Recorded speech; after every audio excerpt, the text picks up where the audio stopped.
Hello, welcome back to Frozen Prairie Scouting. We got a fun one for you today. I've been doing some research and getting some things ready to go. Today we want to talk about who is rising, who is falling, and who to watch out for in the NHL prospect world.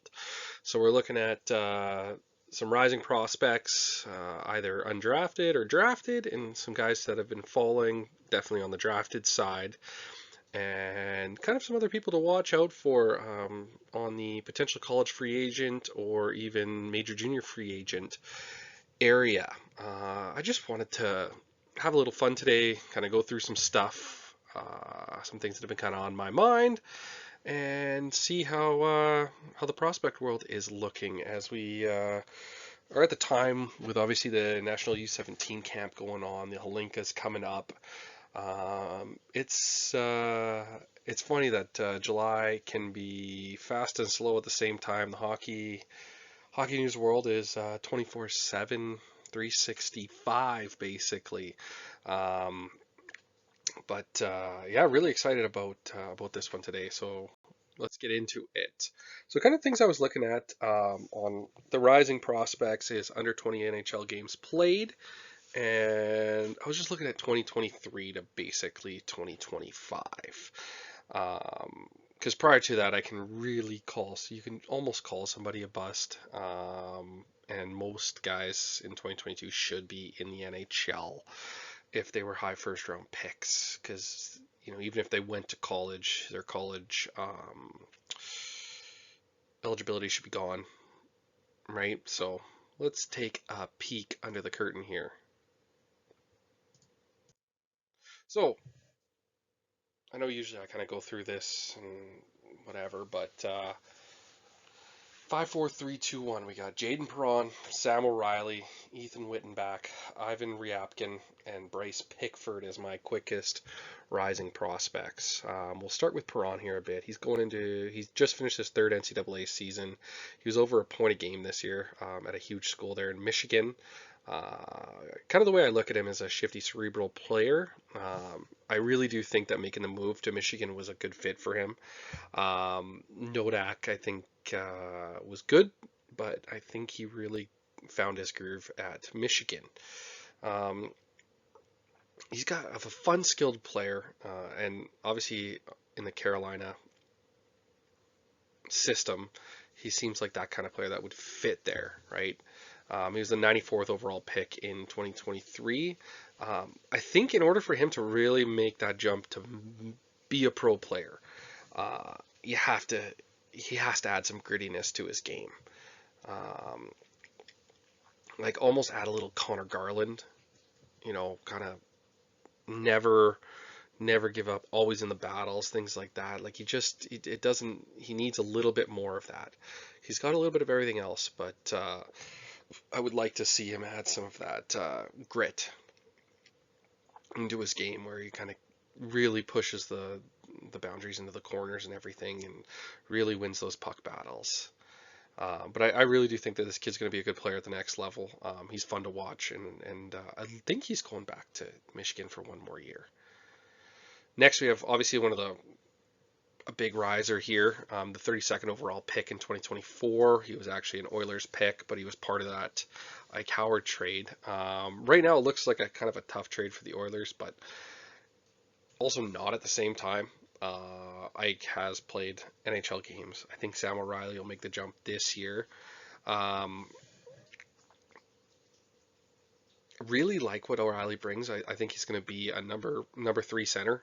Um, Isaac Howard more in that top 6'4" type player. Both players you really need on your roster. I think at the end of the day, it'll be a pretty good trade for both sides. Um, Crazy thing about O'Reilly, he's got 3 OHL championships and 2 Memorial Cups. Like this guy's a winner. Um, in that Tampa Bay system, I do see him as the next Anthony Cirelli. Um, bit more offense on his side, I would say, is a guy who's almost a goal a game in the playoffs this year. So he's on the right track. A fun player to watch. But you always kind of wonder as well, right? Especially with the change that happened over the past couple of years, right? He was playing in the OHL, who had lost quite a few strong players to the NCAA. Like, did he really get the strong development this year that he needed? Like, they were such a good team in Kitchener, playing against your own competition every day in practice, and obviously winning a Mem Cup. Like, there was some great things about that. I didn't love O'Reilly in the World Juniors this year, but he is a rising prospect here, and I think a lot of people really like what he brings. Next, we got Ethan Wittenbach. What a freshman season there at Quinnipiac. Weird stat that I found when I was kind of going through everything and watching some stuff is he had a higher point per game in the NCAA than he did in the USHL the year before. Just a guy that's been adding a lot of offense, becoming a really strong offensive player. Needs obviously a lot of work in the D zone, which every young guy does. Makes a lot of good plays, like recognizing when he needs to get back, and he's got some speed to get back. Things I really like watching about him is, finding those soft areas of the ice, being able to open himself up for good chances. One of the obviously top NCAA producers this year. And he can either make plays or find the space himself. And he's on his way to becoming an NHL. Obviously, he's only a 2025 pick. 144th overall, which is crazy to think that the 144th overall pick was one of the top producing NCAA players this year. Great sign for the Flames prospect pool, and what a find so far, and a lot of people are really excited about him, myself included, and I think this year will be a big year to kind of really understand what they had. Next, we have number 2, Ivan Ryabkin, and I know a lot of people in the prospect world knew he was going to be a really good player. I can't remember exactly what held him to not go in the first round where he should have, but Carolina takes advantage of it again. He was over 2 points a game in the queue when he went back after debuting as a freshly drafted prospect in the AHL. There's a chance this kid could be in the NHL next year as a second round pick. He's a pro player. I've watched a lot of highlights of him, a little bit of his game, really, really like it, but there's still some more I want to watch about him, because there's something about his PIMs are stupid high, and I'd like to really do a deeper dive into what has kind of caused that. Is it just him as a player, or is he lippy? Like, what? I know he's got that violence in him, but I mean, a guy who had 60 PIMs in 30 games in the AHL this year, and then 44 PIMs in 20 games in the Q. It's a little wild to think of that. But this is a kid that a lot of people are saying is going to be a good player in that Carolina system, and they took a first round talent later in the draft, which Carolina seems to always do. And then we'll go to the highest, most recognized prospect from this year. Obviously, it was really hard between these 3 guys for me. This top 3 could have been any which way, but Bryce Pickford, dominating year with 83 points in 55 games in the WHL. And I mean, I watched quite a bit of him at Medhat this year, and just a lot of fun. Had a great playoff run as well. Huge riser, and a guy who was passed over in the draft. And this year won almost every award you could think of: the CHL D-Man of the Year, WHL Player of the Year, and D-Man of the Year. 2-time WHL championship. He has a ton of accolades heading into his first pro season in Laval. Montreal obviously took a good player at 81 overall at 2025, and a guy who's got a great shot and a lot of offense to give. But it looks like he may possibly be a trade chip when you think of who Montreal has on the back end there. They don't need to trade him right away. He's going to go to Laval and hopefully have a really good year, and kind of see what he could bring. But this is a kid that had a great year, and it was great to see. But yeah, you got Hudson, Reinbacher, Dobson, Gooley. Makes it difficult to make the team in the future. And hopefully he starts the season hot. I'd love to see some more of Bryce Pickford doing well, and And I think Montreal fans are really excited about this guy and what he could possibly bring. And we have to remember he's coming from the WHL, and it's going to still be a big jump for him. But he's on the right track here, and it's exciting. And these 5 prospects here that I'm talking about, the quickest rising, these are obviously all on my mind. I think, there's a few others that people are thinking of, but I really like these 5 the more I watch them. So it really, funny seeing you got 2 Carolina prospects in Perron and Ryabkin.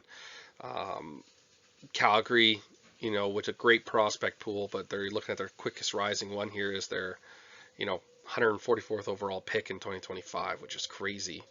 Tampa Bay gets O'Reilly from a trade, and Montreal grabs this guy 81st overall. It looks like the prospect world is huge right now. So exciting times for these prospects, and looking forward to kind of seeing more of them this year, and just some guys to keep an eye on as training camps come out, or the NCAA season gets a start when you look at Perron and Wittenbach. Next, we're going to look at my quickest falling prospects. So these are guys that um, you've expected more from them by this time after their draft. As you can kind of see, these are all first round picks. So guys that you wanted to hopefully have seen in the NHL already. So let's start with number 5 here, Jet Luchenko. Personally, I don't see it. Obviously, he will be an NHLer, but at 13th overall, you were hoping to maybe get a little bit more out of this guy. Luckily, I don't think Philly is necessarily relying on Jet Luchenko to be a top 6 guy. You're going to get a bottom 6 forward, I think, with him. But, this is a kid who's, at 18, started the season in the big club. He's done that twice now since 2020, the start of the 2024 season. But his point totals have dropped over his past few years. Personally, I think he almost didn't make the World Junior team last year for Canada after, being a veteran. I just don't. There's a big part of me that just isn't seeing it. And I mean, let's also be honest. When you've now started the season twice in the NHL and you're going back to the OHL, maybe he's getting a little bit bored. Maybe this was a kid that could have used the opportunity to have gone to the AHL earlier. So, and again, none of these players I'm calling a bust. These are falling prospects in my mind. I'm not. None of these guys are, obviously they could be on the way, but these are guys that I'm just saying that are falling. You got to remember 2023 was only 3 drafts ago. So 2024, when we're talking about Luchenko, was, this is now his,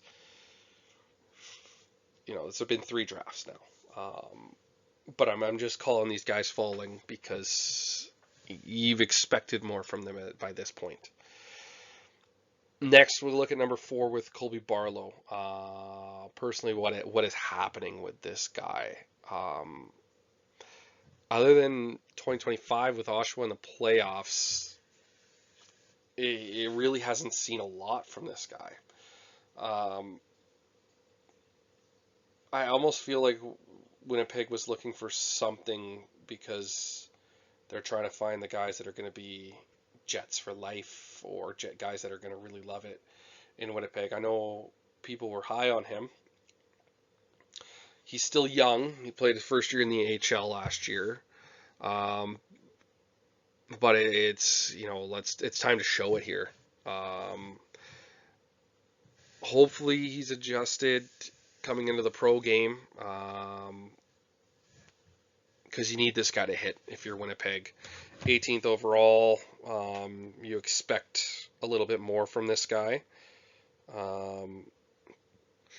There's a part of me when I watch him, it feels like he doesn't know what type of player he is or who he wants to be. But again, He's still 21 years old.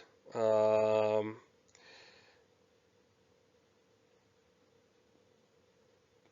he's got enough there. I'm just really worrying at like what he's gonna be. Like he was under a point a game his last year in Oshawa. Um, he only had 16 points last year in Manitoba for the Moose. But what is he gonna bring here, coming in, right?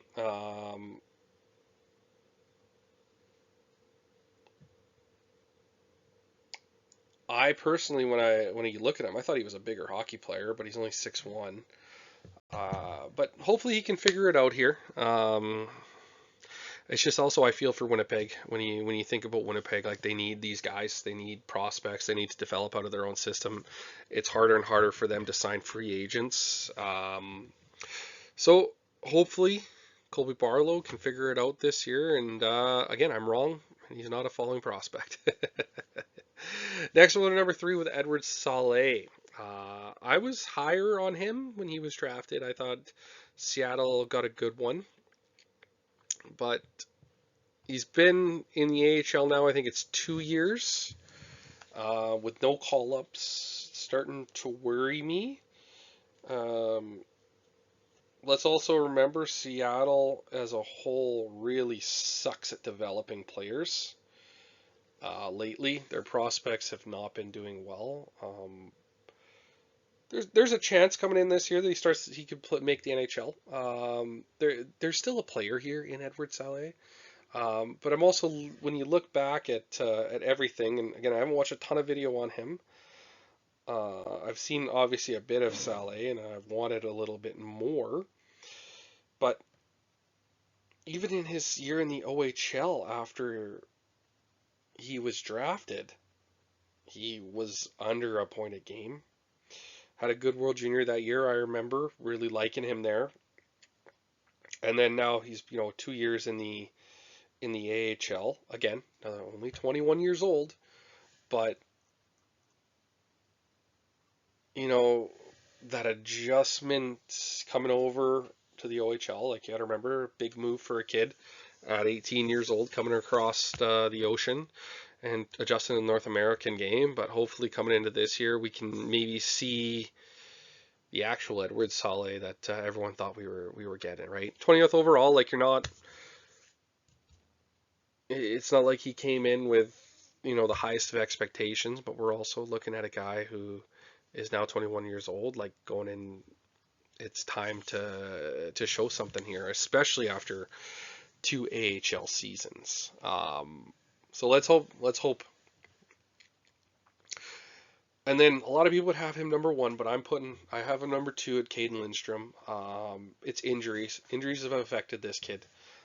This is a player when he was in Medicine Hat there.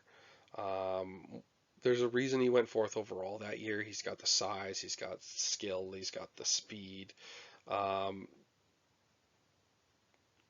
Let's look at the positives first. He played a full year last year at Michigan State. Yes, he didn't put the point totals up, but like let's take that as a hey, that was a win. Caden Lindstrom played the full year in the NCAA. He's probably got some strength going. He's probably starting to feel a lot better. That's a lot of development time we've lost. But this is not a kid I'm ready to give up on. And this big year coming in NCAA, I'm going to be watching a ton of Michigan State games. I think just strictly because I'd love to see this kid have a really good year. It looks like that first line center spot is going to be his. So here we go. All right, second year of the NCAA. It's time for Cade Lindstrom to play here. Uh, big year, big year for him. And then next we have David Reinbacher. I have him as my number 1 quickest falling prospect. I call it falling because he's falling. He's not going to be what was projected when he was drafted 5th overall. D-men do take longer to develop, but a guy like David Reinbacher, who had a lot of expectations. I also think he might have been drafted a bit higher than he should have. and I think that's on the Montreal Canadiens for doing that. But this is a guy who has a lot of the things you want. He was a late 2004 birthday, so again, that 2023 draft, he kind of had an extra year of development prior to it. Um, but I don't think he was necessarily ever that, big offensive guy that you're expecting. He has put up some good numbers. I'm not gonna lie. Mm, kind of close to that half a point a game, which is what I expect from a high-end defenseman. He's obviously played in an Olympics, but uh, they're like much. It's lucky that Montreal has a good system, and the expectations he can take a little bit more time. But I think this is the year he's got to get into the NHL. I think Montreal needs this guy to be a player this year. Um, and hopefully we get that player. But this is all myself. I'm just calling these, falling prospects. Not necessarily bust by any means. These all guys could be good NHL players. I'm just not seeing what we had expected from these guys when they were drafted in 2023 and 2024. But when I look at Ryan Backer, like this is going to be a guy I think that's going to be a 5. You know, 5, and he'll kill some penalties. I don't necessarily see much more. And when you look at a team like Montreal, I think that's all they need from Ryan Backer.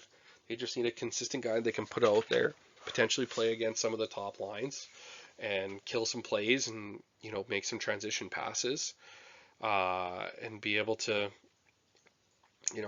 get the puck out of the zone and not get scored on. So if you get that with your 5th overall pick, and eventually they win a championship, I mean, there's no reason that that wasn't a successful draft pick, right? But yeah, these are my 5 quickest falling prospects in my personal opinion here, from what I expected to where they are right now.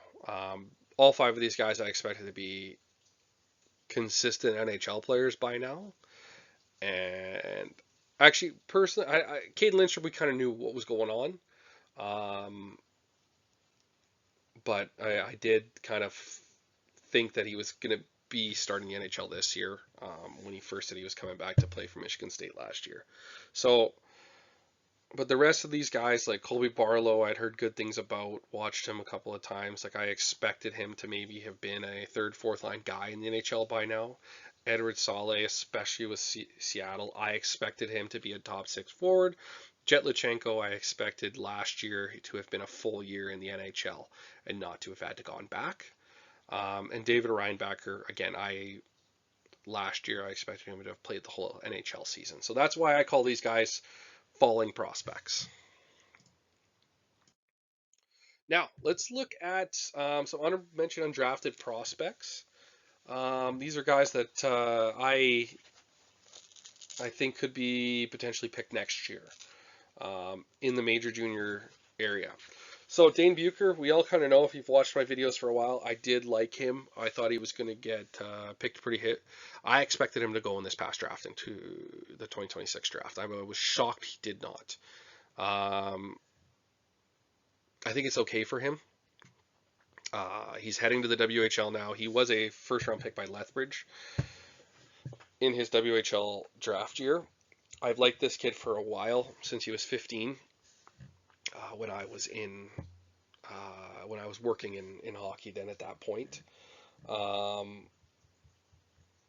So when he went over to the NDP, I expected a little bit more from him, but I didn't know a lot that the NDP was not going to be strong. But I think this year he's heading off to Lethbridge. He is going to have a really, really good year. I have pretty decent expectations of him heading over there.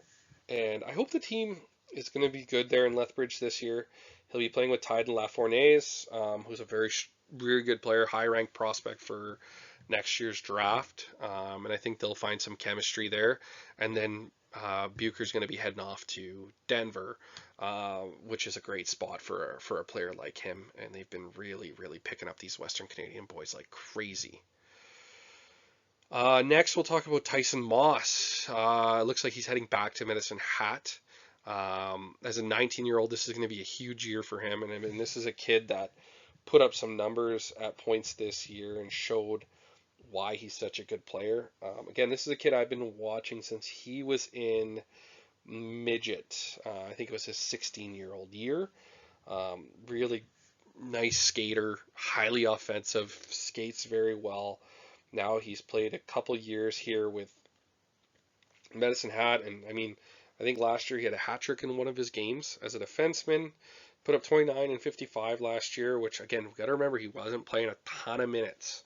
So this year is his year to really take off in Medicine Hat, and I'm looking forward to kind of seeing those numbers. Like Jonas Wu's gone, Bryce Pickford's gone. It's now Tyson Moss's, I think, going to be his power play. And this is a kid who can run a power play, and he will be playing with some really talented players there. Like, let's look at some of these names that he's going to. The Rucks are back. Noah Davidson, Schaefer Gordon Carroll, Dayton Reshney, I really, really like. Luke Warner is going to be there. Luke Ruptash is going to be up there this year. Braden Ryan McKay is also a kid I really like. So I think, man, Medicine Hat is going to be another good year for them, I think, coming up here. And you never know. They always pick up a few other guys here and there. So be ready to hear Tyson Moss's name a bit more, WHL fans. I think you're really going to like this kid. And then let's look at Philip Vailloux, a 2007 born player as well at Val d'Or. Kid's got a little bit of offensive touch. I feel like his skating isn't there when I watch his games. Hopefully he has a really, really good summer. This is a player who really put up some numbers there for Val d'Or in the queue here. And obviously a bit shocking that he isn't a pick just with the numbers he's put up. But I think you could see, I mean, this kid put up 87 points in 24-25 and 96 points in this past year. The numbers are there to say that he should have been picked. But the video I watched, I can see kind of why. A lot of things are missing with the skating and the defensive play and, you know, things that show you maybe he might not be a future NHL player. But again, he's got a lot of development time now. You know, one more year in Val d'Or, then he could possibly head on to the NCAA, and then from there he might get picked up, right? I mean, that's one of the nice things about some of these guys that now have a little bit more runway to become NHL players. And then we'll look at the defenseman Louis Alex Tremblay. Wow, what a fun guy to watch there in Sherbrooke. Obviously, he's not the biggest guy. I think he's under 6 foot, so you expect more from a guy like that. But he's put up some really strong numbers in his few years in the queue with a .74 points per game. A kid that I'd like to see go to a really good school and maybe, you know, possibly wait a year and then head down one more year here. He's 5'9". But 59 points in 64 games as a defenseman, like, you can't say that that's bad.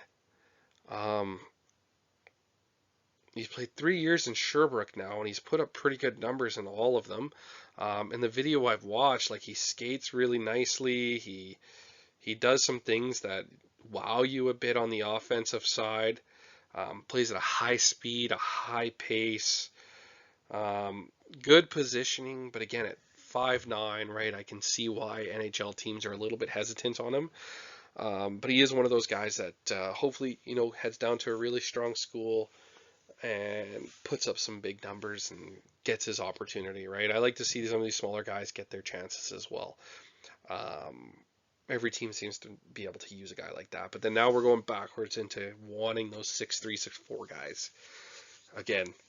But watch out for Louis Alex Tremblay this year in the QMJHL because I think a lot of Q fans really like him. A couple more here in the major junior. I want to go into the OHL with Nick Whitehead, a guy that had a big year this past year in the OHL. Strong two-way game, high speed. He's not huge size, so this is another kid that I think the NCAA will really help out. Passed over twice, but I still think there's a player potentially here. Ottawa looks to be a good team coming into next year, and this is a kid who's going to be contributing for them on both ends of the ice. So again, keep your eye out on Nick Whitehead out of Ottawa 67s in the OHL. A lot I really like about his game when I watch him, and again when I talk about that two-way pro style, good vision, good support, good passing.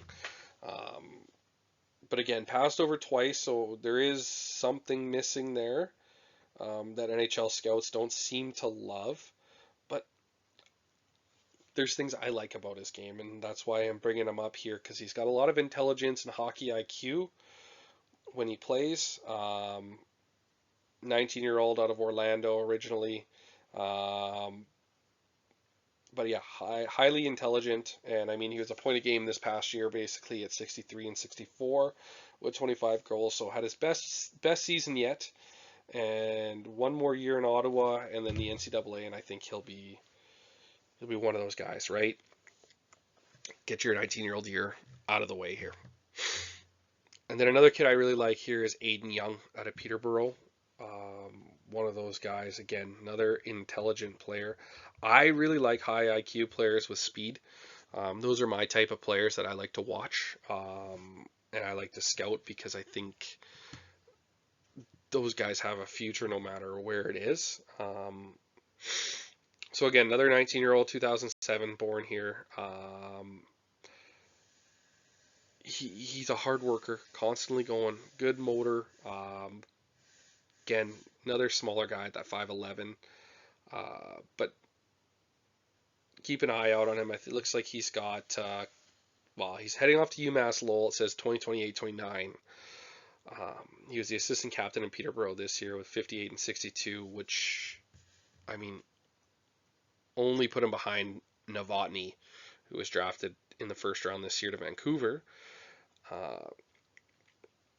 But hopefully he might be a guy that gets moved. I think he could really help a team like Guelph or Ottawa that need to add to hopefully make Guelph hosting Mem Cup, and then I think Ottawa might be that team that you really look at. Again, London too, obviously, is always there. But let's this is a kid that goes to the hard areas. Nice puck skills to contribute. There's a lot there with the skill, IQ, and speed, and then he plays at that pace that doesn't give up. So keep an eye on him for this year as well. I love these kinds of guys, right? And we saw a guy like Ethan McKenzie do really well this year, who had been passed over twice. And then a couple more honorable mentions here. We got Tristan DeLille. I believe his brother is going to be a high pick this year in the draft. Plays the game the right way. Another one of those guys that I really like when they play the game that way. His scoring started to pick up here. Obviously, his third year in the OHL. But this is a kid who I think is built for the NCAA, heading over to Michigan Tech. Put up 31 goals on Owen Sound this year, and he was only second to Pearson Bowie. Again, Michigan Tech, he'll get a lot of ice time, and I think he'll be a good contributor there. So one of those guys that, I'd like to see these guys stay at the schools, but I look at him as, go to Michigan Tech for a year, prove himself, and hit the portal and go to one of the bigger schools, hopefully, for a couple of years. But Michigan Tech is a great school. Then let's look at Lucas Sachin, one of my favorite players to watch live in Edmonton this year. One of the better puck handlers I've ever seen live. in a WHL game, other than like, the Gavin McKenna's, things like that. Um, this kid gets you out of your seat. Again, I was shocked he was undrafted. Even 88 points this past year in Edmonton. I think he had almost about 66 assists in 68 games or something like that. It was crazy. Um, and he can protect the puck. He can move the puck. He can make guys look silly. Um, he's going to love it in ASU. Obviously, great campus, great place to play, and I think he'll be a contributor right away for Arizona State going into this year. And then I'm going to go a bit off the board here with the last two guys at 06 born guys. Brock Sauch only played 1 year in the WHL. Played in the AJHL and BCHL prior to that. And he put up 73 points in 67 games for PG. And it was a force in the playoffs. Head over to St. Cloud, which is a great, great place to play. Obviously people don't think hockey factory when they think of St. Cloud State, but this place does develop good players. And it's a kid that played for Brooks Papiano, the new head coach there in Abbotsford. Coached him, coached TJ Hughes, things like that. This is a player that will definitely have a really good NCAA career, and could be that next guy that comes out of the NCAA with a NHL contract as an undrafted free agent. Then Frankie Manelli. I was only going to do 3 guys here, but I had to add a D-man. I've been looking at forwards the whole time here. This is a guy that's ready for NCAA hockey. Great puck-moving offensive defenseman. He's got a bit of an edge to his game. A little bit cross the line a bit, but he'll figure it out in college. And I think he's going to Ohio State, which is a pretty great school, honestly. And I played at Ottawa 67s. I wish he was going back for 1 more year, to be honest. But a lot of these guys, obviously, with that new rule for the 19-year-olds, I think you're 20 years old already. You got to go. He loves to hit the forwards coming into the zone. He loves to beat down his opponents, and he just tries to crush guys as much as he can, which a lot of teams really like. And people don't like playing against him at, even though he's 5'11", he is physical and he's a defensive defenseman with a good ability to score goals. So be sure to watch out for this guy as well as the NCAA season approaches. So those were my quickest rising, quickest falling, and players to watch out for on the undrafted side in both major, junior, and NCAA freshmen. Thank you again, and please hit like, subscribe. I love doing these things for you. I'm going to do them anyway, even if nobody watches them, because it's a lot of fun for me, and it gives me an excuse to watch more hockey. But yeah, you'll get that's a little bit of an idea of some of the undrafted guys I'm watching as we head into next year, on top of the guys I'll be watching in 2027. I don't know what video I'm going to be doing next. I always like to kind of keep myself guessing as well and see what I want to do, but thank you again, and I appreciate working with you guys.